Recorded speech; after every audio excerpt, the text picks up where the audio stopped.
Hi, I'm Gibaud from photographyvideoblog.com, that's written here.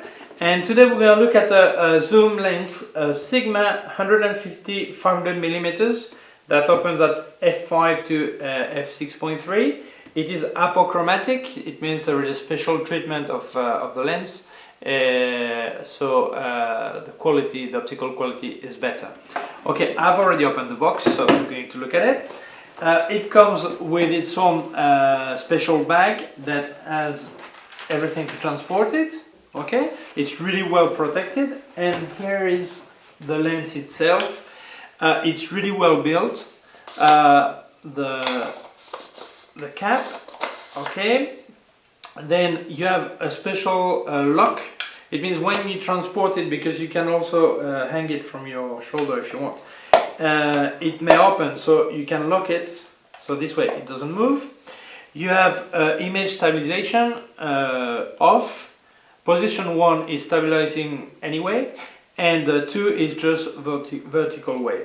If you use it on a tripod, you should not put the stabilization on, because it delays the picture and it's useless because it's already stabilized by the tripod. When you use stabilization, it takes 1 second to have the image stabilized. What else can I say? It comes also with this. This is important, that if you use a tripod, don't put the tripod on the camera, because this weighs about 1 kilo 700 grams, so it will drop, fall flat on the floor. So it's important you fix the tripod here, so it's better balanced. Okay. To make sure I test it in real conditions, real life condition. We're going to go to a place where they do sky surf and windsurf. It's really windy, but I will use it the way people that do sport photography use these kind of lenses. Okay, I'm just testing now handheld. Obviously you need a tripod to use this. I'm on 500 millimeters with the stabilizer on. Now I'm trying without stabilizer to see the difference. Okay. Now I'm doing a test with the monopod. The ideal is a tripod, but I tested just after to see the quality. Now I'm trying on a tripod. Obviously there's a lot of noise due to the wind, but it gives you an idea of the stabilization with a tripod.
You wanted wind, you had wind. Okay, first apologize for the sound, because despite protecting the microphone, it was so windy that the noise is there. But at least you feel the real condition of using the lens. Okay, I tested it with a Canon 5D Mark II, but this lens comes with, you can have mounts for Canon, Nikon, Sony and Pentax. Okay, so many people can use it. The cost is about 800 to 900 euros. And the build quality is fine. So now let's speak about using it. When I tested with video, this is not the kind of lens I would recommend when it's really windy, because it's very hard to control. I mean, the video is better when it's handheld, because I could get it better than on a tripod. Even a good tripod, it was still moving because of the wind. Okay, and then let's speak about the image. You can notice some vignetting in the corners. I mean, it's a bit darker in the corners. Even at f11, f16, you still get it. from 150 millimeters to 500 millimeters. I tested the lens mainly on 500 millimeters because I feel that people that buy that kind of lenses use it for that part, otherwise they would buy a 70 to 100 millimeters, not that big lens, okay? So the vignetting is some problem. The stabilization is fine, but not as much as I wished. Normally for people who don't know the rule of thumb for this, if you shoot at 500 millimeters, your speed should not drop below 500th of a second. If you shoot at 250 millimeters, you should not shoot below 250th of a second. With stabilization, you can gain image stabilization, and then you can drop speed.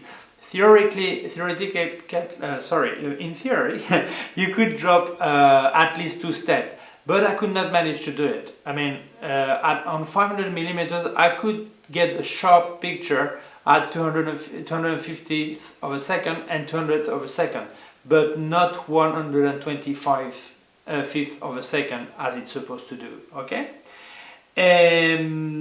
Also, one thing, when I was using it, I think that when you use that kind of lens, you cannot be limited to just outdoor sports.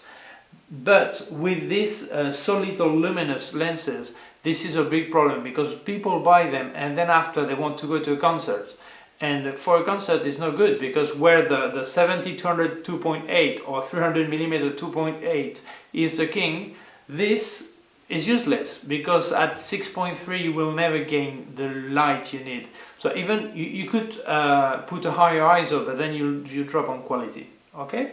Would I buy that kind of lens? No, I wouldn't, because I don't do that kind of pictures. If I had to do a picture like this just once or twice, probably I would rent the lens. If I cannot rent the lens, then I would rather buy a bridge camera.